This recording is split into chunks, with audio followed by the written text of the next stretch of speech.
to REIN, the Real Estate Investor Growth Network with your hostess, Jen Josie.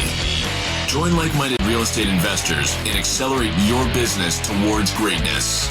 You will hear step-by-step strategies for success, interviews with real estate rock stars, and we will dig deep into past projects where we bear it all, including the good, the bad, and some just plain ugly. So get excited. Here's the bestower of badassery herself, the real Jen Josie. Listener discretion is advised.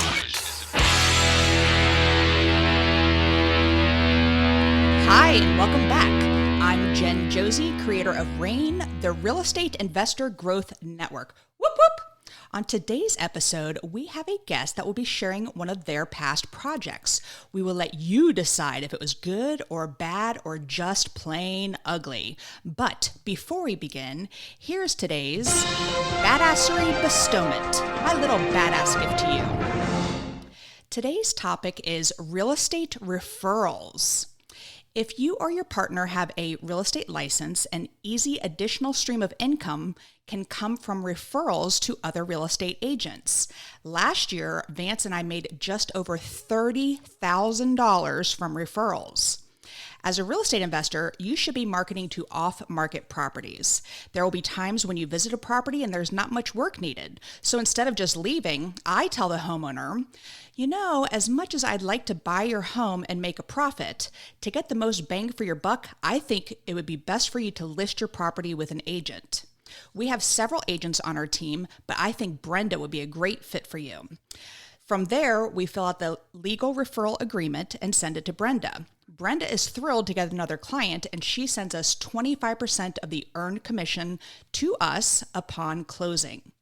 The bigger your network, the more referrals you can make. Just this past Saturday morning, my cousin James, hi James, texted from Orlando stating that he wanted to buy a home.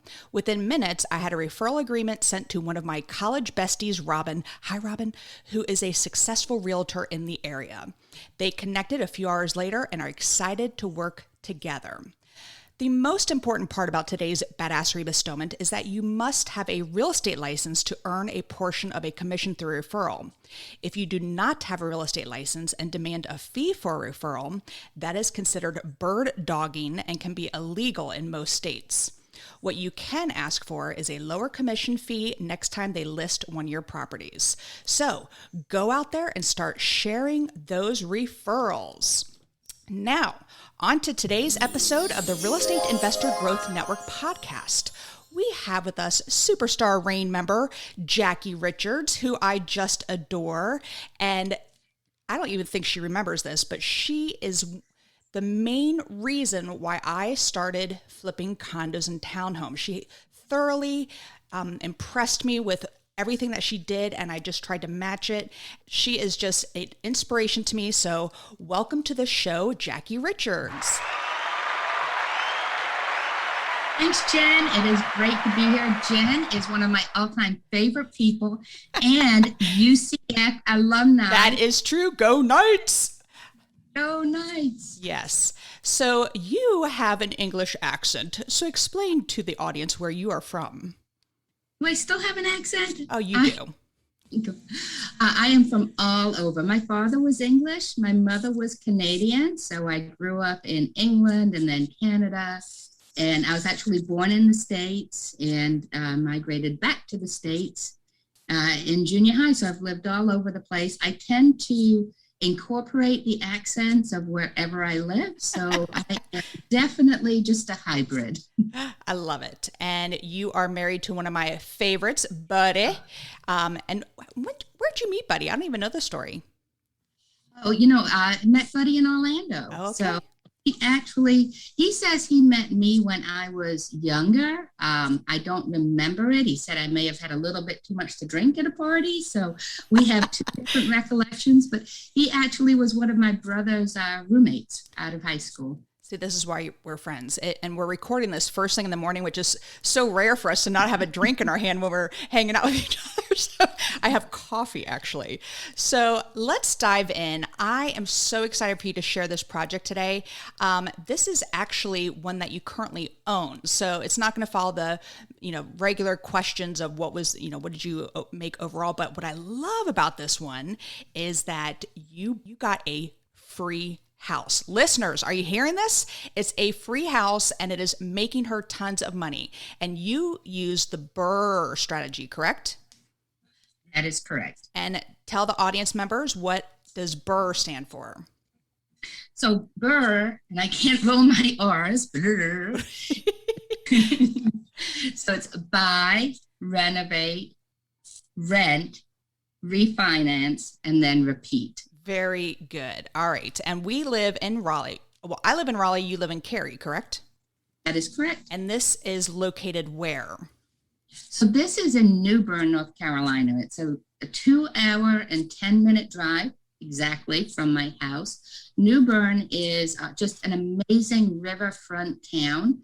It's the birthplace of Pepsi Cola. Oh. So there, if you like Pepsi, it's actually the home of the first governor's mansion. So Tryon Palace, there's history, it's waterfront, lots of boutique shops. I love New Bern. And that was the original capital, correct? Of North Carolina? It was, and that's where the governor's palace, it was the original home of the first governor. Gotcha. So how did you find this property 2 hours and 10 minutes away? So we found it was actually a TRIA, which stands for the Triangle Real Estate Investors Association. And hold on, because we got to give a shout out. You are on the board of our local RIA. What is your position with our RIA group? I am the communications director. Excellent. So it puts out all of the publicity and all of the PR. And folks, this is her first podcast. I am popping her podcast cherry today. So it is so true. And I told Jen, usually I love to present in front of an audience and with a glass of wine. And it is literally 10 in the morning, so no wine. Well, so forgive me if I'm not as punchy as typically I normally am. All right. So you found it through another TRIA member. Was it a wholesale or how did all that work? So it was a wholesale property. TRIA releases, they call them property leads. They come out 2 or 3 times a week. They're all primarily wholesale deals. So this one came out as a property lead, and we went and scheduled a trip to New Bern.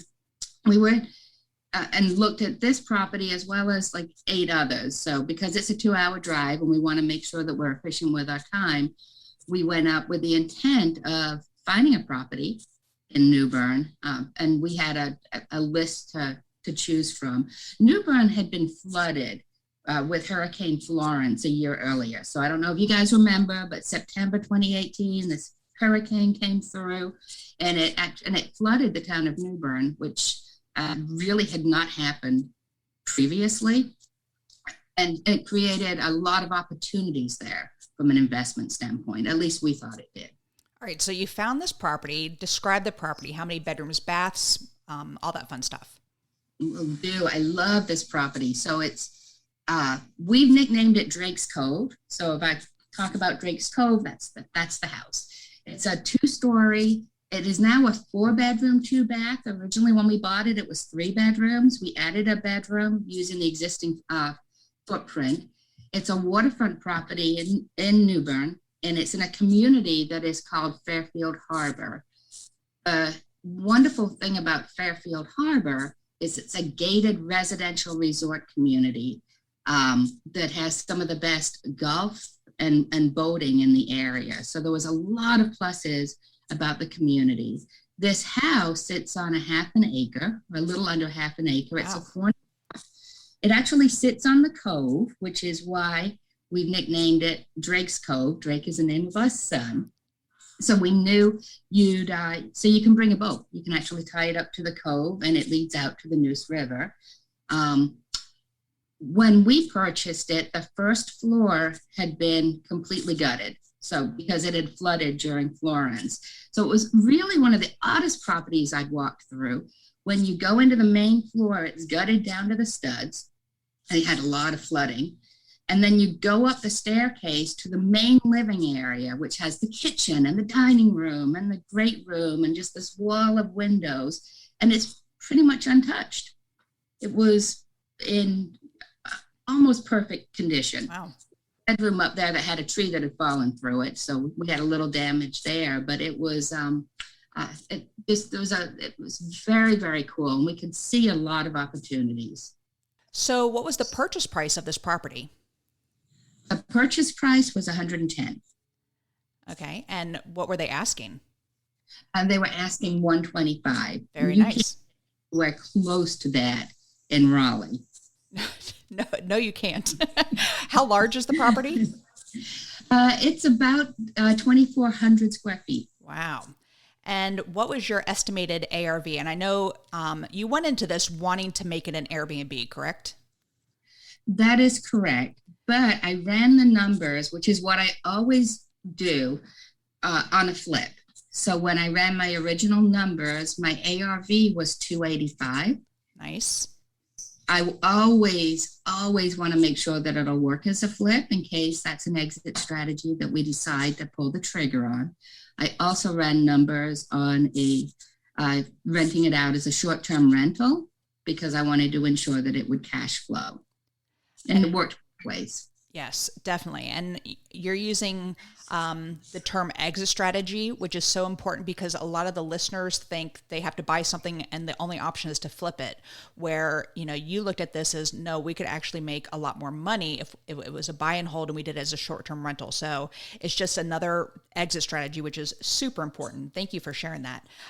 What were the estimated repairs? So upstairs looked like it was untouched, but what did you have to do on that first level? We had to do just about everything on the first level. Our estimated repairs were $85,500. This project was extremely unique in that we had to hit that number. We could not go over. So we learned a lot about flood damage properties. And in meeting with Craven County, which is the municipality in New Bern. And I will do a plug. Craven County is by far the best municipality I have ever worked with. Good to know. But they sat down with us and we walked through what the permitting criteria would be.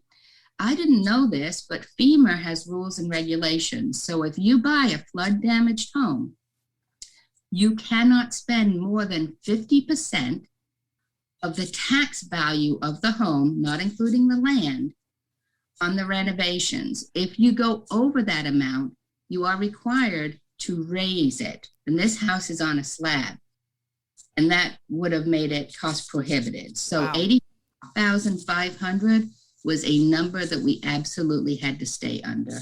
So like you said, it was on a slab. So structurally, were those structurally sound? Oh, absolutely. Okay. So it was on a slab and it had been gutted. Really, we had to replace the roof, right? We had to, we redesigned the bathroom. We did some reframing because we knew that we wanted to use it as a short-term rental. So we took a back area and made a fourth bedroom. We did that without having to add any square footage. We put down new flooring. So it was a little bit more than cosmetic, but it was not structural. Good. Very good. Now, you said you got this property for free. So how did you finance this? So we financed it with private money lenders. Okay. And I will tell your listeners, if you have anybody that is brand new, I financed my very first deal with a private money lender. So you don't have to be established. You do have to have good business sense and you have to understand what you're doing. But there are certainly private money lenders out there that will lend if a deal is good. What we did with this property was we took out 2 initial loans with 2 different private money lenders. So our first lender, we took out $150,000. A second lender, we took out $50,000, 0 points and 10% interest, which is what we typically pay our private money lenders. Once we got to the end of the rehab, and we had locked into our exit strategy of running it as a short-term rental, I took out an additional $15,000 and added it to the second loan to pay for the furnishings. So we were all in at $215,000. That paid for the rehab, and it paid for furnishing the property. So we got a free house. We didn't have to pay any money out of pocket. But I mean, that's because you refinanced it, and it refinanced it for how much? So when we refinanced it, and that was just this past year, when we purchased the house, we did it with private money. We rehabbed it with private money. We furnished it with private money. In July of last year, we started renting it as a short-term rental. And so it cash flowed right away, and it paid for itself right away. What was the average cash flow per month? So it was interesting. We went live, in the middle of COVID. So I think it was July 22nd or 23rd when we listed it on Airbnb, and we said it would be available on July 31st. I woke up that next morning to a lot of requests. It was like, yay!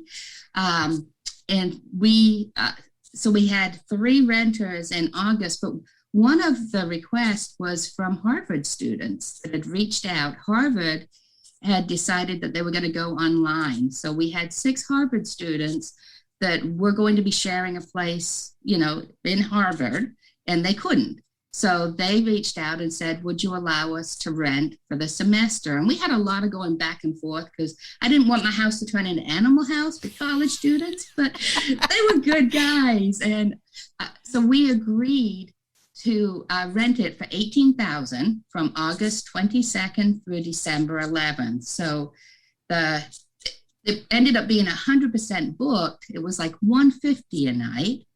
And I think that last year, so we grossed about $22,000 last year in the rental. That is lovely.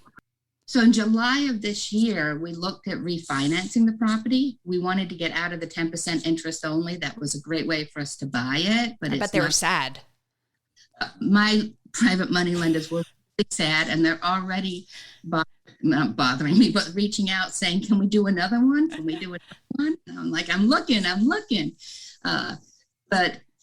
So we evaluated, and we looked at a lot of different institutions. We wanted to be able to refinance. I had pretty strict guidelines, and it was hard to find somebody that was able to meet what sometimes I think I have unrealistic requirements, but I did not want to pay a brokerage fee. I did not want to pay a ton of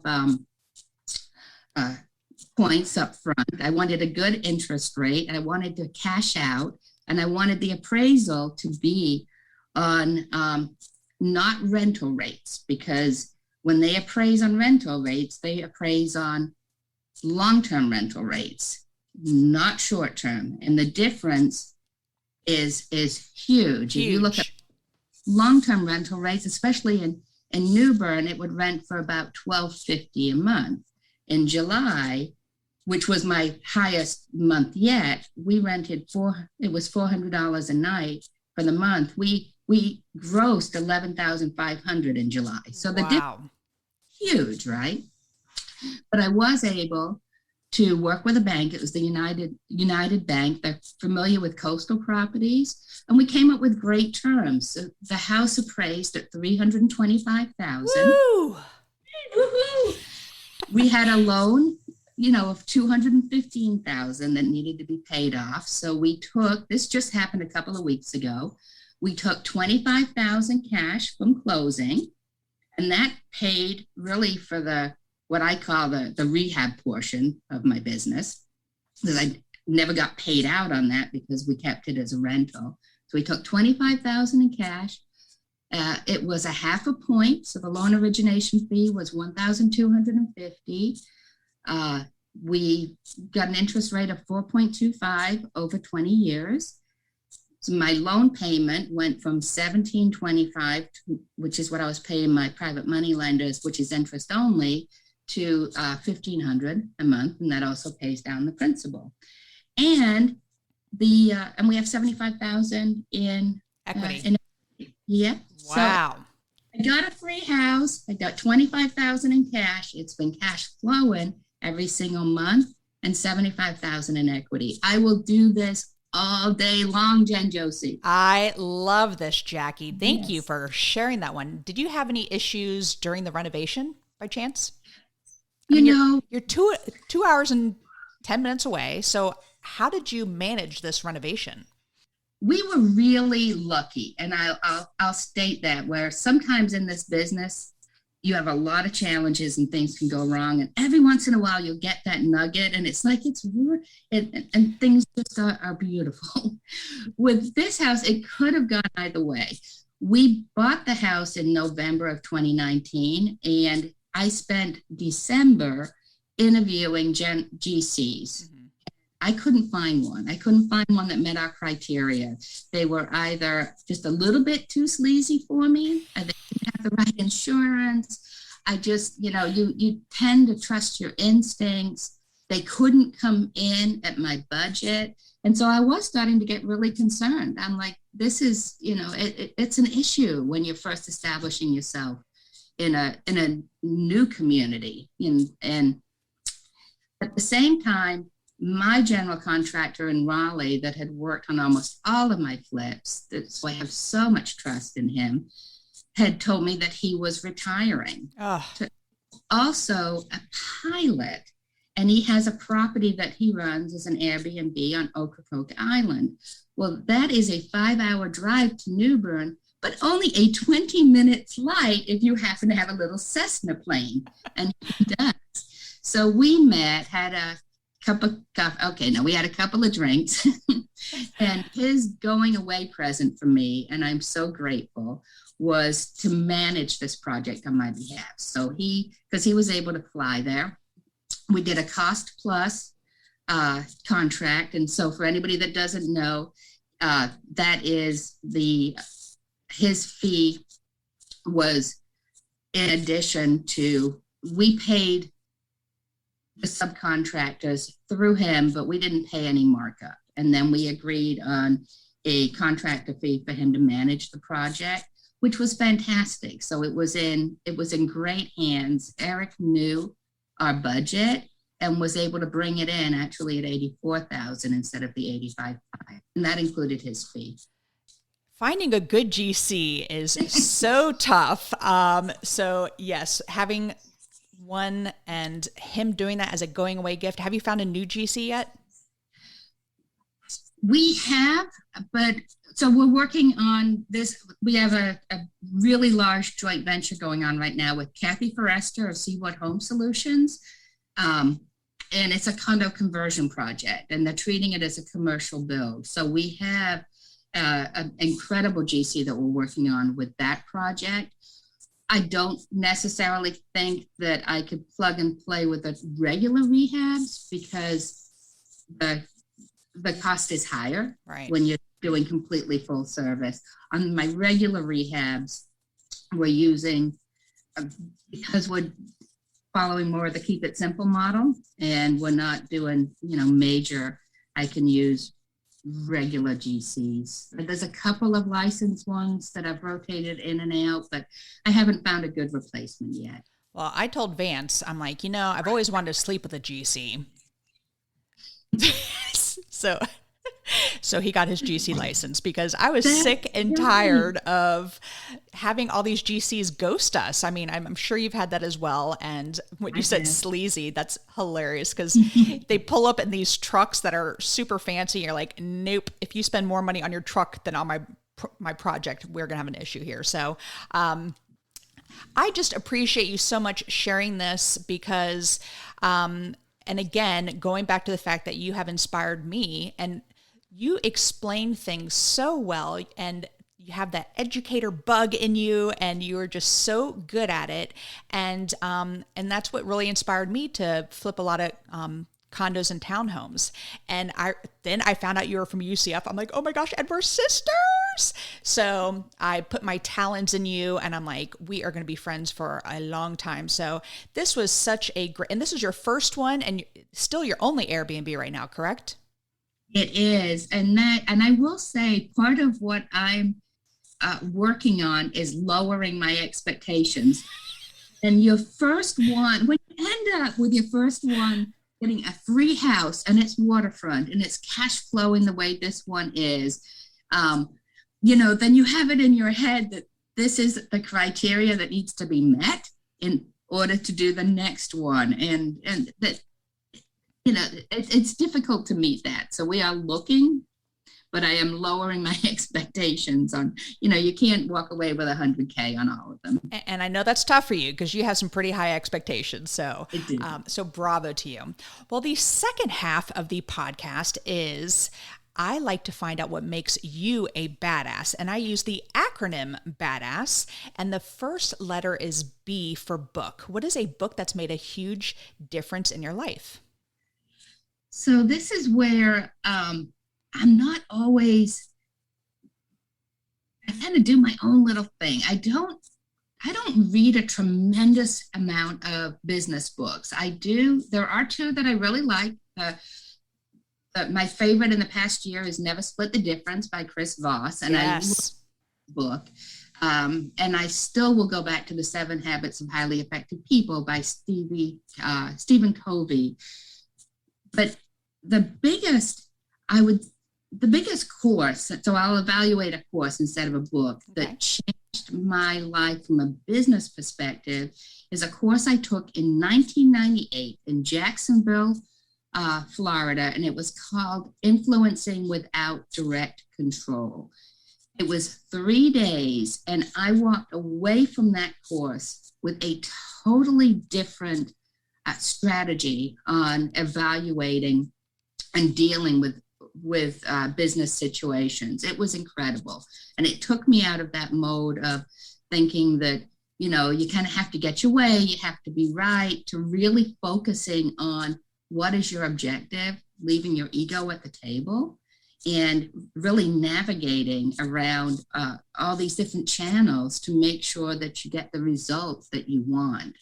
So to me, Influencing Without Direct Control, not a book, it was a course, but it completely changed my management style. And I can see that in all of the successes you have had. And so now I get it. I mean, that is awesome. I love that. And taking courses and always working on your education and, putting value to it is so, so very important. So thank you for sharing that. The first A in badass is advice. What's the best piece of advice you've ever received? Don't be stupid. Okay. Best advice. I spent a lot of years in corporate America, and I'm so fortunate because my boss, whether I was directly reporting to her or not, over a 20-year period, was Donna Tolles, and she would drill into all of our heads, don't be stupid, no matter what you, and what she meant by that was, it was really, truly, just don't be stupid. If you have a challenge and if something's going wrong, don't dig your head in the sand, come up with alternatives, she was really big on risk mitigation. So she gave me a lot of advice, but it really sums it up in 3 words. Well, really 4, don't be stupid, Jackie. And I said, okay. I love it. All right. The D in badass is drive. What drives you, Jackie, to be successful? It's a great question, Jen. The alternative to being successful is failure. And to be perfectly honest, failing sucks. Yes, it does. So, to be successful, there's no, it's what drives me. I don't like to fail. And have you failed? So this is going to sound, in real estate, I've never lost any money on a project. I hate it when I say that because I'm with you. I know the day will come right. when I probably will, and that will be okay. But throughout my course, there's certainly things I wish I had done differently, and there's jobs I could have managed better. But I don't usually fail. I love it. And that probably has to go right back to the don't be stupid, because you are super smart about your deals. Don't be stupid, Jackie. And let me clarify, we have lost money. Like we've put some down payment on properties, and then we get an inspection and we're like, nope, we'd rather lose the $5,000 instead of losing $20,000 because our inspector uncovered something. So we have definitely been in those situations. But as far as flips, thank goodness. There is one where we were super, super close, but we still made $2,500. But I know it's like Jen, you bring up a really good point. I'll clarify as well. There have been jobs that we've walked away from where we have put in, $1,200, $1,500 on inspections, but I don't consider that losing money. I actually, to your point, think that it saved a whole lot of money. It paid for itself. I consider absolutely. Yep, well said. All right, the second A in badass is aspiration. I'm a big goal setter. You know me. So what is a goal? What is a goal you are currently working on? So right now I am working on developing a new strategy in implementing new systems that let me achieve sustainable growth in this new environment. I don't think I know. The landscape has changed substantially in the last couple of years. We've seen some very big players entering the flipping market, from Open Door into Zillow, OfferPad. Yep. OfferPad, you name it. And they tend to target, originally they were targeting the same type of houses that, I love, and I know you love, the simple flips, cosmetic only. And I've seen the profit margins shrink because of that. So right now, my immediate goals that I'm working on are looking ahead to the future, knowing that the industry is changing and trying to get ahead of it. So it's really developing a strategy for achieving that sustainable growth in an industry that is fluctuating pretty significantly at the moment. And we're so lucky to be in an industry that you can pivot at any point. Going into, you were flipping houses for a while, and then you found this property in New Bern, and you said, now I'm going to go into the buy and holds and do the short-term Airbnb. And, you hit the jackpot on that one. So that's the beauty of our industry, is the ability to pivot. You're not stuck in one specific niche, however you say that word. So excellent. I'm glad you brought that up. The first S in badass is systems. So you're just talking about systems. So what are systems you have in place that help you achieve success? So I have, with a disclaimer that I'm evaluating all of them now, because my biggest goal is to change my systems to be more flexible to the current environment. But I have, marketing systems that I utilize. I just got rid of my CRM, which is a client relationship maintenance system. I'm looking for something that can incorporate both the rehabs and the Airbnbs. But the one that I'm the most passionate about, and you can call it a system, it's probably more a process, but it is budget tracking. That is one thing that I am so very, very on top of. No matter the size of the project, if I do budget checks on a weekly basis, and it is constantly updating, the feeds with what are the costs, how are we tracking, just to ensure that we're either coming in at budget, under budget, or if we're going over budget, that I'm looking at the comps, depending on the exit strategy, to make sure that, we're adjusting to maintain the profit margin. And I love this about you. We've had several conversations where you ask me about numbers. I'm like, oh, I don't know, because I'm married to an accountant who does all of this for me. And you're like, Jen, how can you not know all these numbers? And so you have lit a fire under me to be more aware of expenditures, shall we say. So thank you for that. All right. The final S in badass is success. What does success mean to you? So success to me is truly delivering a quality product or a service while maintaining profitability. It's that simple. I'm not looking to grow an empire. So I don't measure success on how many projects do I have in the pipeline, how many, employees do I have, how many, I truly look at it. I try to keep everything simple. Am I delivering a quality product, quality service, and am I profitable? And if I am, some units are more than others, I deem it a successful endeavor.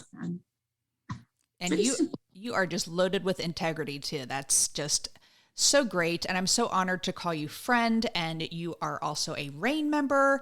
And, I just am so honored to know you, and thank you for everything that you do. How can people find this beautiful property in New Bern to stay at? You can find it on Airbnb, and you can find it on VRBO. So you just do a search for the best, most awesome property in New Bern. My house called Drake's Cove will pop up first. If you send me an email to Jacquie at 3keyprop.com, I can send you a link to the property. And that's Jacquie, Jacquie, correct? It is, yes. Because I've got to be a little different. Yes. And that's the best way to find me. I do want to say that, because I know we're going to be wrapping it up, but I am a huge fan of Jen Josie. Aww. And I am in awe with your energy and how you have scaled your business and the number of balls that you have in the air at any one time. And you're always just so much fun to talk with. So, well, thank you. And I love you to pieces. And I actually get to see you in about 45 minutes, which is the best part. So I can squeeze on you. And 3 Key Properties is the name of your company. Is there a website for people to check out? It is. There is. So it's www.3keyproperties.com, and you can either use the number 3, you can spell it out. Should be able to get to it all different ways. Well, thank you for your inspiration. I hope to get you back on the show. I mean, I know this is your first one, and next time we'll definitely record like after 2:00 so we can have a cocktail together, because those get a lot more fun. But I'd love to hear about another one of your projects at some point and get you back on here. So thank you, Jacquie. That is all. Thanks for listening, and we will catch you on the next episode. Now go out there and share your badassery. And don't forget, make it a great day. Take care. Bye-bye. Whoop, whoop. Thank you for listening to RAIN, the Real Estate Investor Growth Network. Be sure to subscribe on your favorite podcasting platform so you never miss an episode. If you need more badassery, you can follow Jen Josie by visiting therealjenjosie.com or become a member of RAIN by registering on rainmastermind.com.